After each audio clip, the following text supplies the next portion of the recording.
Hello नमस्कार दोस्तों। मैं आपके अपने channel all exams GK with Vipin में आपका स्वागत करता हूं। दोस्तों, आज की हमारी जो क्लास है, ये क्लास एएलपी सीबीटी 1 जो प्रीवियस एग्ज़ाम हुए थे 2018-19 में। देखिए ये एग्ज़ाम जो है लगभग 21 शिफ्ट में हुए थे। तो आज हम जो है अपनी एएलपी जो पीवाईक्यू की फर्स्ट क्लास देने वाले हैं, और जो हमारी सीरीज चल रही है उस क्रम में ये क्लास नंबर 22 है। लगभग 3 या 4 क्लास में हम जो एएलपी सीबीटी 1 की जितनी परीक्षाएं हुई थी, हम उन सभी को कवर कर लेंगे। उसकी सीबीटी 1 पीवाईक्यू की आज हमारी ये पहली क्लास होने वाली है। ठीक है, तो चलिए अपनी क्लास को स्टार्ट करते हैं। दोस्तों, अगर अभी तक आपने all exams GK with Vipin channel को सब्सक्राइब नहीं किया तो दोस्तों सब्सक्राइब कर लीजिए और हमारे साथ बेहतर तैयारी के लिए जुड़िए। तो चलिए अपनी क्लास को स्टार्ट करते हैं।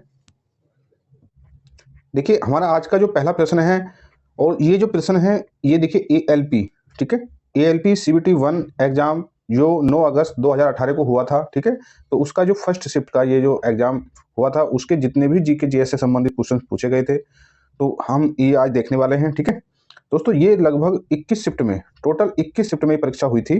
तो हम अपनी लगभग 3 या 4 जो क्लासेज में इन सभी जो पीवाईक्यू को कवर कर लेंगे। ठीक है, तो चलिए अपना पहला क्वेश्चन देखते हैं। पहला क्वेश्चन क्या है कि सर्च लाइट का जो परावर्तक अवतल दर्पण है। ठीक है, सर्च लाइट का परावर्तक क्या है? अवतल दर्पण है। ठीक है, अच्छा चलिए देखिए नेक्स्ट क्वेश्चन क्या है कि पानी को ब्लीचिंग पाउडर में मिलाने पर कौन सी गैस निकलती है? तो पानी को ब्लीचिंग पाउडर में मिलाने पर क्लोरीन गैस निकलती है। ये काफ़ी इंपॉर्टेंट क्वेश्चन है। रेलवे अपनी एएलपी के साथ साथ अन्य जितनी भी इसकी परीक्षाएं होती हैं उसमें इस प्रश्न को काफ़ी ज़्यादा पूछा भी गया है। ठीक है, जब जो ब्लीचिंग पाउडर होता है CaOCl2, जब इसमें जल H2O मिलाते हैं तो इसमें जो है क्लोरीन गैस बाहर निकलती है। ठीक है, चलिए देखिए दोस्तों, इसमें क्या है कि हम क्वेश्चंस को कुछ ज़्यादा एक्सप्लेन नहीं करेंगे, थोड़ा एक्सप्लेन करेंगे क्योंकि ताकि हमारा जो कम समय में ज़्यादा से ज़्यादा क्वेश्चंस का रिवीजन हो सके। ठीक है, और परीक्षा से पहले आपको ये सभी प्रश्न पर नज़र बनाए रखना है कि कैसा प्रश्न परीक्षा में पूछा जाता है, और यहाँ से भी क्वेश्चंस जो पीवाईक्यू से भी क्वेश्चंस को उठा लिया जाता है। ठीक है, चलिए अगला क्वेश्चन देखिए कि इलेक्ट्रोलिसिस की जो अभिक्रिया द्वारा उच्च प्रतिक्रिया वाली धातु का निष्कासन होता है। चलिए नेक्स्ट क्वेश्चन देखिए, सोडियम धातु को आसानी से चाकू से काटा जा सकता है। ठीक है, चलिए आगे देखिए कि कुकुरमुत्ता एक जो है सेप्रोट्रोफ है। ठीक है, चलिए आगे देखिए अगला क्या क्वेश्चन है कि जो संवेग है, संवेग को हम द्रव्यमान m और वेग v से गुणनफल के रूप में व्यक्त करते हैं। ठीक है, तो संवेग बराबर जो होता है क्या होता है? mv। m क्या है? द्रव्यमान, और v क्या है? वेग होता है। ठीक है, चलिए आगे देखिए ज़्यादा डिस्कशन हम यहाँ नहीं कर रहे हैं। जब हम साइंस की क्लास में पढ़ते हैं तो वहाँ हर एक क्वेश्चन को काफ़ी डिटेल में बताते हैं। ठीक है, चलिए तो यहाँ बस सिर्फ आप रिविजन के तौर पर पीवाईक्यू को देखिए।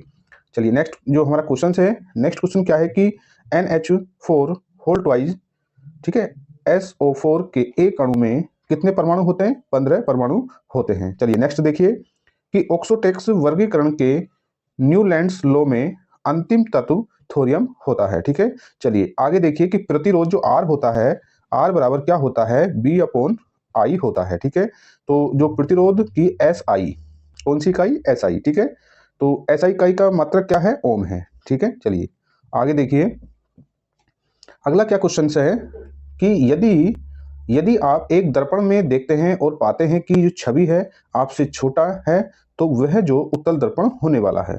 उत्तल दर्पणों के बारे में जितने भी फैक्ट हैं सब साइंस की क्लास में बताए जाते हैं। ठीक है, चलिए आगे देखिए कि खाद्य पदार्थों में दुर्गंध आने का मुख्य कारण वसा और तेलों का ऑक्सीकरण है। ठीक है, जो खाद्य पदार्थ होते हैं, खाद्य पदार्थों में दुर्गंध आने का मुख्य कारण वसा और तेलों का ऑक्सीकरण होता है। ध्यान देना, ये साइंस के साथ साथ जनरल नॉलेज का भी क्वेश्चन यहाँ बन जाता है, क्योंकि आप जहाँ तक देखते हैं कि खाद्य पदार्थों को आप रोज देखते हैं अपनी लाइफ में, और उसमें जो स्मेल एंड दुर्गंध आने का जो मुख्य कारण है कि जो वसा और तेलों का ऑक्सीकरण होता है।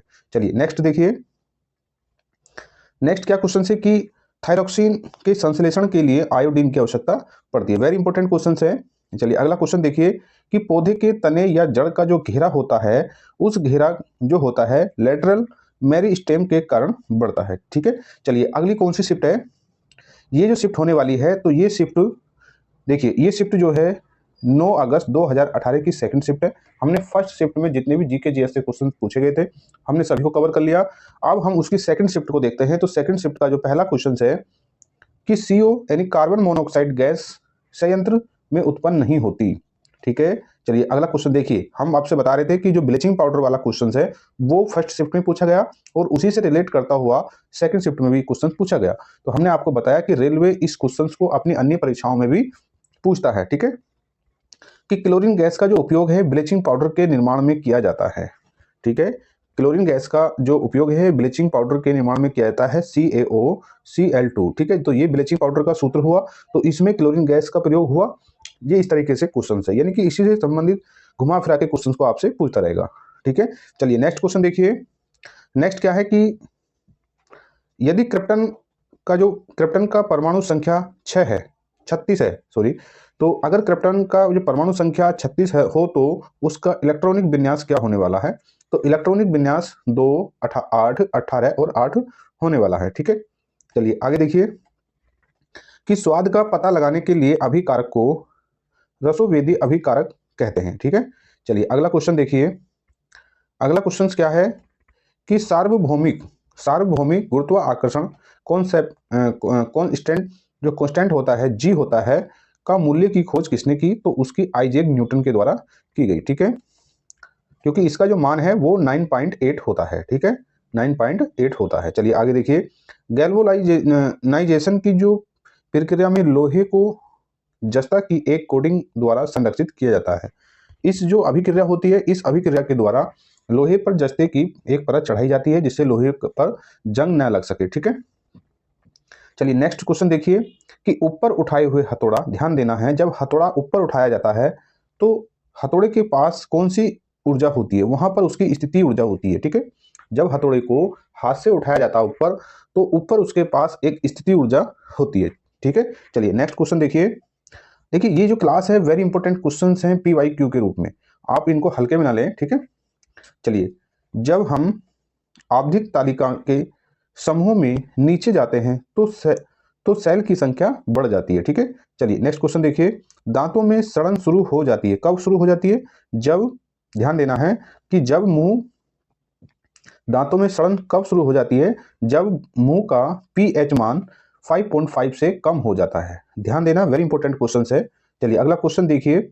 एक अल्कोहल का क्वथनांक 78 डिग्री सेल्सियस है, तो केल्विन पैमाने पर इसका ताप क्या होगा?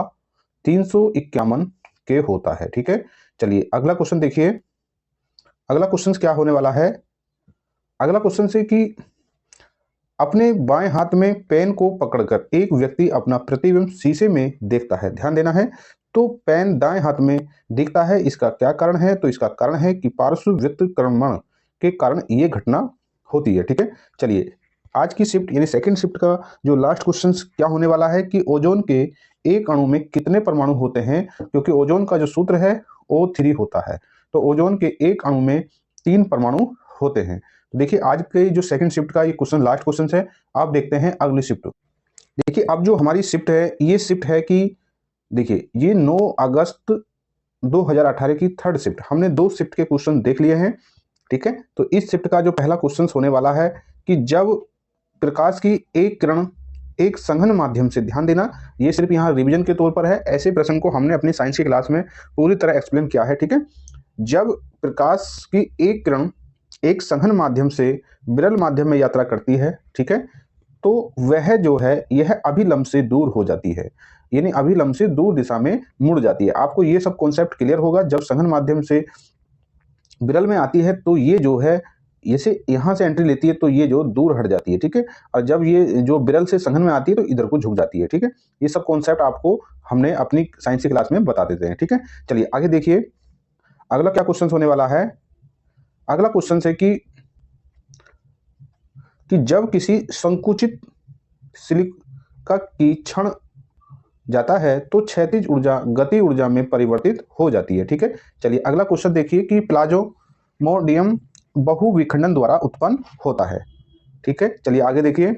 खाद्य पदार्थों का ऑक्सीकरण होने से रोकने के लिए कौन सी गैस का उपयोग किया जाता है? तो दोस्तों मैं आपको बताना चाहता हूँ, ये वेरी वेरी इंपॉर्टेंट क्वेश्चंस हैं, वेरी वेरी इंपॉर्टेंट, क्योंकि जो खाद्य पदार्थ होते हैं उनका ऑक्सीकरण होने से रोकने के लिए हमें नाइट्रोजन गैस का उपयोग किया जाता है। वेरी वेरी इंपॉर्टेंट क्वेश्चंस है। देखिए सभी क्वेश्चन इतने इंपॉर्टेंट हैं, ये क्वेश्चंस ऐसे नहीं कि रेलवे ALP CBT 1 में ही ये क्वेश्चन पूछे गए, ये रेलवे के साथ साथ अन्य परीक्षाओं में भी पूछे जा सकते हैं और पूछे जाते हैं इस तरीके के क्वेश्चन। ठीक है, चलिए नेक्स्ट क्वेश्चन देखिए कि साइकिल की सवारी करते समय निकलने वाली ऊर्जा रासायनिक ऊर्जा नहीं होती। ठीक है, वहां भौतिक ऊर्जा होती है, क्योंकि भौतिक ऊर्जा एक रूप से दूसरे रूप में परिवर्तित हो जाती है। ठीक है, जबकि रासायनिक ऊर्जा एक रूप से दूसरे रूप में परमानेंटली ये परिवर्तित हो जाती है। ठीक है, तो वहां जब एक रूप से दूसरे रूप में परमानेंटली ही परिवर्तित हो जाती है कोई प्रक्रिया, कोई घटना, तो वहां रासायनिक ऊर्जा होती है और वह अपने मूल रूप में फिर नहीं आ सकती, तो उसे रासायनिक परिवर्तन कहते हैं। जब एक प्रक्रिया से दूसरी प्रक्रिया में कोई चीज बदलती है और वो अपनी मूल अवस्था में पुनः भी आ जाती है, तो उसे भौतिक परिवर्तन कहते हैं। ठीक है, चलिए आगे देखिए। अगला क्या क्वेश्चन है कि कसक्यूटा एक परजीवी के रूप में पौधे से पोषण प्राप्त करता है। ठीक है, चलिए अगला क्वेश्चन देखिए क्या है। अगला क्वेश्चन से कि अंडक फूल के केंद्र में मौजूद होता है। ठीक है, चलिए अगला क्वेश्चन देखिए कि व्यवस्थित वस्तुओं की वो प्रवृत्ति जो उसे स्थिर या समान गति से गतिमान रहने के लिए प्रवृत्त करता है, उसे जड़त्व कहते हैं। तो जड़त्व के नियम, गैलियो के नियम का प्रतिपादन न्यूटन ने ही किया था। ठीक है, चलिए अगला क्वेश्चन देखिए कि प्रोपेन का आणविक सूत्र क्या है। तो प्रोपेन का आणविक सूत्र C3H8 है। ठीक है, चलिए अगला क्वेश्चन देखिए। अगला क्वेश्चन क्या होने वाला है कि हीलियम, देखिए हीलियम को छोड़ सभी नोबल गैसें बाहरी सेल में 8 इलेक्ट्रॉन होते हैं। ठीक है, हीलियम को छोड़कर सभी नोबल गैसों के बाहरी कक्षा में 8 इलेक्ट्रॉन होते हैं, जबकि हीलियम की बाह्य कक्षा में 2 इलेक्ट्रॉन होते हैं। चलिए इस शिफ्ट का लास्ट क्वेश्चन देखिए कि फूलों वाले बायोफाइलम पौधों में पत्तियों के मार्जन के दरों में कलियां पैदा होती हैं। तो देखिए इस शिफ्ट का ये लास्ट क्वेश्चन था। नेक्स्ट अपनी शिफ्ट को देखते हैं कौन सी थी। तो अब हमने देखा था वो 9 अगस्त की शिफ्ट थी और ये 10 अगस्त की सेकंड शिफ्ट है। ठीक है, तो चलिए देखिए ये सेकंड शिफ्ट है, फर्स्ट शिफ्ट का इसके आगे मिलेंगे प्रश्न। ठीक है, तो देखिए पहला प्रश्न क्या होने वाला है कि रासायनिक गुणों में से मेंडलीफ ने हाइड्रोजन और ऑक्सीजन तत्वों द्वारा बनाए गए यौगिक पर ध्यान केंद्रित किया। ठीक है, चलिए आगे देखिए। अगला क्या क्वेश्चन है। अगला क्वेश्चन से कि देखिए वेरी वेरी इंपॉर्टेंट क्वेश्चन है, आपको इसको रिलेट करना है कि गति का जो पहला समीकरण है, गति का पहला समीकरण वेग और जो टाइम t होता है उसमें रिलेशन यानी संबंध दर्शाता है। ठीक है, चलिए अगला क्वेश्चन देखिए कि यौन प्रजनन में माता पिता का योगदान अपने जीन का आधा हिस्सा होता है। ठीक है, चलिए आगे देखिए कि हाइड्रा जीव पुनर्जनन और मुकुलन द्वारा प्रजनन कर सकता है। चलिए आगे देखिए। अगला प्रश्न क्या होने वाला है कि गोलाकार दर्पण की प्रतिबिंब सतह के केंद्र को हम पोल या ध्रुव कहते हैं। चलिए अगला क्वेश्चन है कि पुरुष में प्राथमिक यौन अंग वृषण होता है। पुरुष में प्राथमिक यौन अंग वृषण होता है। चलिए अगला क्वेश्चन देखिए कि निर्वात में प्रकाश का वेग कितना होता है। तो निर्वात में प्रकाश का वेग 3 × 10⁸ मीटर प्रति सेकंड होता है। ठीक है, चलिए अगला क्वेश्चन वेरी इंपॉर्टेंट क्वेश्चन है। देखिए क्वेश्चन तो इसमें लगभग 80 से 90% क्वेश्चन सभी इंपॉर्टेंट क्वेश्चन है जो हर परीक्षा में कॉमन रूप से पूछा जाता है। ठीक है, ये जो प्रश्न है कि अग्र मस्तिष्क मानव मस्तिष्क का वह हिस्सा है जिसमें विचारों का, ठीक है, जिसमें विचारों का संग्रह होता है। आपको ध्यान देना है। ठीक है, ठीक है, जो अग्र मस्तिष्क का जो अग्र भाग होता है वह हिस्सा है मस्तिष्क का जिसमें विचारों का संग्रह होता है। चलिए अगला क्वेश्चन देखिए। अगला क्वेश्चन क्या है कि जब मैग्नीशियम रिवन हवा में जलाया जाता है तो मैग्नीशियम ऑक्साइड यौगिक उत्पन्न होता है। ठीक है, चलिए अगला क्वेश्चन देखिए। न्यूटन द्वारा गणित की शाखाओं में से गणना का आविष्कार किया गया था। ठीक है, चलिए आगे देखिए। देखिए हम आपको सभी क्वेश्चन से अवगत करा रहे हैं जो PYQ के रूप में है, GK GS के, आपको उन पर सभी पर ध्यान देना है। और अगर एक बार में आप इस चीज को क्लियर नहीं कर पाते तो इस क्लास को 1 से 2 बार देखें और एग्जाम से पहले अपना PYQ लगा के जरूर जाना है। ठीक है, क्योंकि आपका एग्जाम 25 नवंबर से स्टार्ट होने वाला है। ठीक है, चलिए देखिए जो एक मिश्र धातु ठोस विलयन का उदाहरण है, एक मिश्र धातु ठोस विलयन का उदाहरण है। चलिए अगला क्वेश्चन क्या है कि तापीय अपघटन के दौरान अमोनिया नाइट्रेट N2O और H2O उत्पन्न करता है। ठीक है, इस शिफ्ट का लास्ट क्वेश्चन होने वाला है कि वाहनों की जो हेडलाइट में प्रयुक्त दर्पण कौन सा है। देखिए जो अभी हमारी जब से सबसे पहली जो शिफ्ट थी उसमें इस प्रश्न को पूछा गया था। ठीक है, तो अवतल दर्पण का प्रयोग किया जाता है। ठीक है, चलिए देखते हैं अपनी नेक्स्ट शिफ्ट कौन सी है।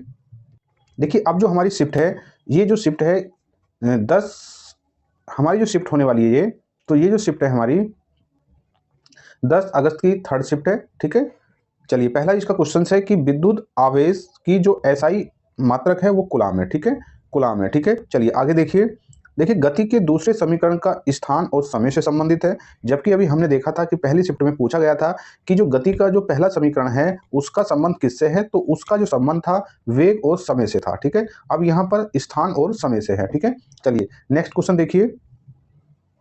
नेक्स्ट क्वेश्चन क्या होने वाला है कि जो बोरान धातु और अधातु दोनों के रूप में कार्य करता है। वेरी वेरी इंपॉर्टेंट क्वेश्चन है कि बोरान जो है, बोरान एक ऐसा तत्व है जो धातु और अधातु दोनों के रूप में कार्य करता है। ठीक है, चलिए आगे देखिए।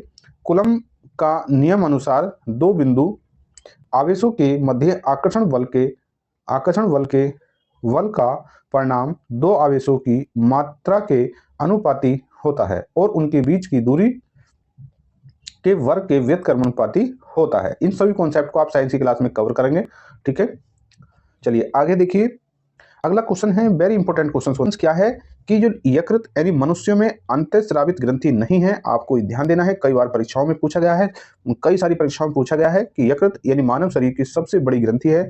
तो जो लीवर है मानव शरीर की सबसे बड़ी ग्रंथि, वो अंतःस्रावित ग्रंथि नहीं है, वो बाह्य स्रावित ग्रंथि है। अब हम आपको बताएं कि अंतःस्रावित ग्रंथि कौन सी है। तो मानव शरीर की दूसरी सबसे बड़ी ग्रंथि जिसे हम अग्नाशय बोलते हैं, तो उसे पैंक्रियाज भी बोलते हैं। तो जो अग्नाशय है मानव शरीर की दूसरी सबसे बड़ी ग्रंथि, वो ऐसी ग्रंथि है जो अंतःस्रावित और बाह्य स्रावित दोनों के रूप में कार्य करती है। ठीक है, चलिए अगला क्वेश्चन देखिए कि स्थायी ऊतकों के निर्माण के लिए एक अस्थायी संरचना, आकार, क्रिया अपनाने की प्रतिक्रिया को विभेदन कहा जाता है। ठीक है, चलिए अगला क्वेश्चन देखिए। अगला क्वेश्चन हमारा क्या होने वाला है, तो देखिए अगला क्वेश्चन जो है, अगला क्वेश्चन कह रहा है कि कायमा ऊतकों में कोशिकाएं जीवित होती हैं, लंबी और कोनों पर अनियमित रूप से स्थूल होती हैं। ठीक है, चलिए नेक्स्ट क्वेश्चन देखिए कि आर्किमिडीज भौतिकविद ने उत्प्लावक बल का अस्तित्व में व्याख्या की। ठीक है, चलिए अगला क्वेश्चन देखिए कि जो भाष्पीकरण है, भाष्पीकरण के सतह घटना कहलाती है। ठीक है, भाष्पीकरण एक सतही घटना कहलाती है। ठीक है, चलिए अगला क्वेश्चन देखिए कि अपच का इलाज करने के लिए एंटासिड प्रकार की दवा का प्रयोग किया जाता है। ध्यान देना है, कुछ क्वेश्चंस ऐसे हैं जो 10% क्वेश्चंस ऐसे हैं जो आप फर्स्ट टाइम देखेंगे, पर आपको उनमें से कितने क्वेश्चन निकाल लेने हैं। बस अगर आप जिन क्वेश्चन, माना कि आप 10% क्वेश्चंस को नहीं जानते, उस क्वेश्चन में अगर आपने 2-3% क्वेश्चंस भी निकाल के ले गए तो वो आपके लिए बहुत बड़ा है, वो आपके सिलेक्शन में काफ़ी महत्वपूर्ण भूमिका निभाएंगे। बस आपको जो आपका 90% जो सिलेबस है आपको उसे कवर करना है। ठीक है, चलिए अगला क्या क्वेश्चन है कि गति के अनुरूप वस्तु की गति ऊर्जा में वृद्धि होती है। ठीक है, गति के अनुरूप वस्तु की गति ऊर्जा की वृद्धि होती है। चलिए अब हम देखते हैं कि हमारी अगली शिफ्ट कौन सी है। तो अगली शिफ्ट है हमारी कि 13 दिसंबर 2018 की फर्स्ट शिफ्ट है। तो इसका जो पहला क्वेश्चन है, ठीक है, और आज की क्लास की हमारी ये लास्ट शिफ्ट होने वाली है। ठीक है, चलिए देखिए सोडियम कार्बोनेट की हाइड्रोक्लोरिक अम्ल के साथ अभिक्रिया में उत्पन्न गैस कौन सी गैस होती है, तो वो होती है कार्बन डाइऑक्साइड यानी CO2।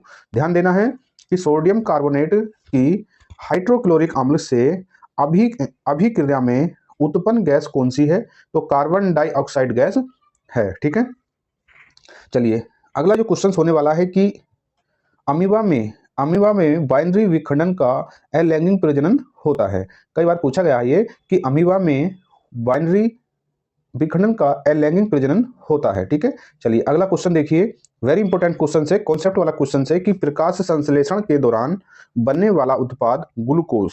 तो ग्लूकोज जल और ऑक्सीजन है। ठीक है, ग्लूकोज क्या है, तो जैसे प्रकाश संश्लेषण की जो एक प्रक्रिया है, क्रिया के दौरान बनने वाला जो उत्पाद होता है ग्लूकोज होता है। तो ग्लूकोज जो है जल और ऑक्सीजन है, ठीक है। चलिए अगला क्वेश्चन देखिए कि हीरे के कार्बन परमाणु के बाहरी कोश में मुक्त इलेक्ट्रॉनों की संख्या शून्य होती है। तो हीरे के कार्बन परमाणु के बाहरी कोश में मुक्त इलेक्ट्रॉनों की संख्या शून्य होती है, ठीक है। चलिए अगला क्वेश्चन देखिए कि एक वक्रीय दर्पण जिसमें परावर्तक सतह अंदर की ओर वक्रीय होती है उसे हम अवतल दर्पण कहते हैं। चलिए नेक्स्ट क्वेश्चन देखिए। नेक्स्ट क्वेश्चन क्या होने वाला है कि युग्मक संलयन को अंडे के साथ शुक्राणुओं में एक का संलयन के रूप में परिभाषित किया जाता है। तो युग्मक संलयन को, ठीक है। चलिए अगला क्वेश्चन देखिए कि सूक्ष्म लिटमस पेपर पर सूक्ष्म HCl गैस को क्रिया होने पर नीला या लाल लिटमस पेपर अपना रंग नहीं बदलता, ठीक है। चलिए अगला क्वेश्चन देखिए। अगला क्वेश्चन क्या होने वाला है कि टाइटेनियम रेडियोधर्मी तत्व नहीं है, ठीक है। चलिए अगला क्वेश्चन देखिए कि आधुनिक आवर्त सारणी में तत्वों को परमाणु संख्या में वृद्धि के आधार पर व्यवस्थित किया गया है, ठीक है। चलिए अगला क्वेश्चन देखिए कि नाइट्रोजन परमाणु में उपस्थित इलेक्ट्रॉनों की संख्या कितनी है, 7 है, ठीक है। और देखिए आज की क्लास और शिफ्ट का लास्ट क्वेश्चन होने वाला है। तो ये जो क्वेश्चन है वेरी इंपॉर्टेंट क्वेश्चन है कि विद्युत प्रभाव को मापने के लिए हम एमीटर का प्रयोग करते हैं, ठीक है। एमीटर का यंत्र का प्रयोग करते हैं जो विद्युत धारा का मापन करता है, ठीक है। तो दोस्तों आज की जो हमारी क्लास यहीं तक थी। हमने इसमें 6 शिफ्ट में जितने भी प्रश्न पूछे गए हैं, ठीक है, ALP CBT 1 की परीक्षा में जो अगस्त 2018 में हुई थी, तो अब जो हमारी परीक्षा CBT 1 की नवंबर 2024 में होने वाली है, उसी को हम टारगेट करते हुए सब हम जो PYQ लगा रहे हैं, ठीक है। आपको इनको बहुत अच्छे से देखना है और एग्जाम से पहले बड़े अच्छे से तैयारी करके जानिए कि काश इनमें से अगर इनमें 10 से 20% क्वेश्चन आ जाएं तो ये हमसे कहीं चपन ना जाए। तो हमें इन्हें परीक्षा से पहले इन क्लास को 1 से 2 बार देख के जाना है, ठीक है दोस्तों। अभी हम इसमें आपके ये 6 शिफ्ट हो गए, तो ये किस शिफ्ट में ये परीक्षा हुई थी, तो इसकी जो है आप अपनी क्लास को पूरा देखें और एक प्यारा सा कमेंट करें कि हम इसे 2 क्लास में कंप्लीट कराएं, क्या 3 क्लास में कंप्लीट कराएं या 4 क्लास में कंप्लीट कराएं। तो हमारा प्लान है कि हम इसे आपको 3 क्लास में इसे कंप्लीट करा दें, ठीक है, कि आपको 3 क्लास में जितने भी CBT 1 के PYQ हैं हम सबको कंप्लीट करा दें, ठीक है। तो आप अपना एक कमेंट दे सकते हैं, उस कमेंट आपका सुझाव हमें सदर आमंत्रित है आपका, ठीक है। तो दोस्तों आपको क्लास कैसी लगती है इसके लिए भी कमेंट कर सकते हैं, ठीक है। और अपने दोस्तों में इस क्लास को शेयर कर सकते हैं और क्लास को लाइक कर सकते हैं। अगर अभी तक आप हमारे चैनल से नहीं जुड़े हैं तो इस चैनल के साथ आप जुड़ सकते हैं, ठीक है। मिलते हैं आपसे अगली क्लास में, तब तक के लिए जय हिंद जय भारत।